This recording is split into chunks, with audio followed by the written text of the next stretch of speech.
Finding just the right gift for someone while helping out animals at the same time sounds like a win-win for the holiday season. Laurel Zoet from our partner Wild Birds Unlimited Nature Shop is here with us to show us how easily that can be done. Thank you for being here. Oh, it's my pleasure. Thank you for having me. Absolutely. So I was cheating and asking a couple questions. That's okay. That's okay.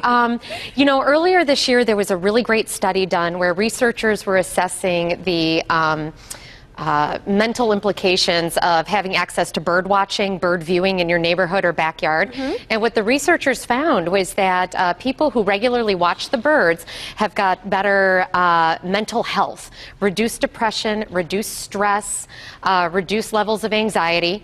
And one of the easiest ways to watch the birds is going to be by putting up a properly maintained bird feeding station. So show us let's go through everything that you've brought in, because we talked about dogs, you know, helping people prevent cardiovascular disease. So there's something about nature and it being good for people. So what's the first thing you have out here? So one of the things you want to keep in mind, and this is great advice if you're looking for giving the gift of bird feeding to maybe a loved one who's in ill health, they've got limited physical mobility. One of the things you want to keep in mind is how much food can that feeder hold. So if you come into like a Wild Birds Unlimited Nature Shop, we're going to guide you to something called a foundational feeder like this ranchette. So this is made out of our Eco-Tough material. It holds 1.5 to 2 gallons of seed depending on what kind of food blend you're putting in there. Our Eco-Tough material is recycled milk jugs.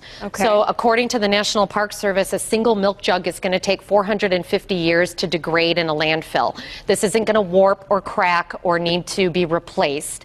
And it's not going to need to be filled every day. Another challenge with keeping your feeder full can be outwitting the squirrels. I was just going to ask you about that. So those little furry gluttons, they will belly up to the birdseed buffet and just chow down, and they don't leave $1 when they stop by. No, they don't. So if you can put a feeder like this up on a pole that's got an exclusion baffle. So that would be like this. Yes. Then when they run up the pole, they're not going to be able to access your food. And this is the exclusion Yeah, that's a baffle. So a squirrel baffle will keep them off your feeder. Alrighty. If you don't have access to hardware like that, or maybe your loved one lives in a condominium or assisted living facility where they're very specific about where you can put things out in the landscaping and you're limited, getting a squirrel-proof feeder like this, my husband and I have this, we've had this for 7 years, holds 3/4 of a gallon of seed, and then the weight of the squirrels close off the food.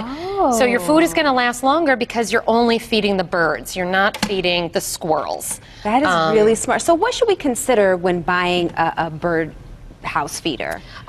Quality of building materials. You don't want something that's going to break easily. You don't want something that you're going to have to send to the landfill after a few months and then you're going to be constantly replacing it. And then size. You want it to be able to hold a nice quantity of food so that you or your loved one doesn't have to go out every single day to refill. You just want to enjoy the birds. Right. Now, speaking of food, let's talk about the differences in the kinds of bird seed that's available. Yeah. So one last foundational feeder I do want to mention. This is one of my favorites. This is our seed cylinder. It's a bird seed, bird nut blend glued together with gelatin. So it's going to last 3 to 4 times longer than loose seed because the birds have to work at it to get the food. They can't just grab and cache. And with the hot pepper, you're going to discourage the squirrels because mammals have the protein receptor for capsaicin. It's what gives us that heat when we eat spicy fare. So squirrels will get a similar burning sensation feeding on this. Birds don't have that protein receptor. They're not affected by it. Wow. So you get longer views of the birds. The food lasts longer. Also, if you are doing something that holds loose seed, you want to do a high quality blend. Black oil sunflower, peanuts, mixed in with a little millet. This is our no-mess blend. All the shell has been removed. So in the spring, when the snow melts, it's not going to germinate into weeds under your feeder. You want to avoid birdseed blends like this. I got this at the grocery store. These little rose-colored ball seeds. Yeah, what's wrong with those? Something called Milo. None of the birds here in Michigan eat it. So your birds are going to come in, knock that seed to the ground, and you're going to end up with a lot of waste and a lot of problems and mess under your feeding station.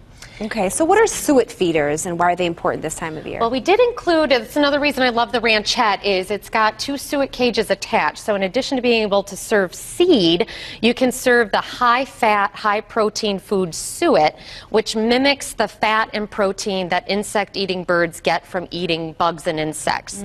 And so this is going to be a high-protein, high-fat food that gives great energy for our birds when they've got to survive those cold winter nights here in Michigan. That's great. Laurel, thank you so much for all of this great information. To find the Wild Birds Unlimited Nature Shop nearest to you and to see all that they have to offer, visit their website, wbu.com.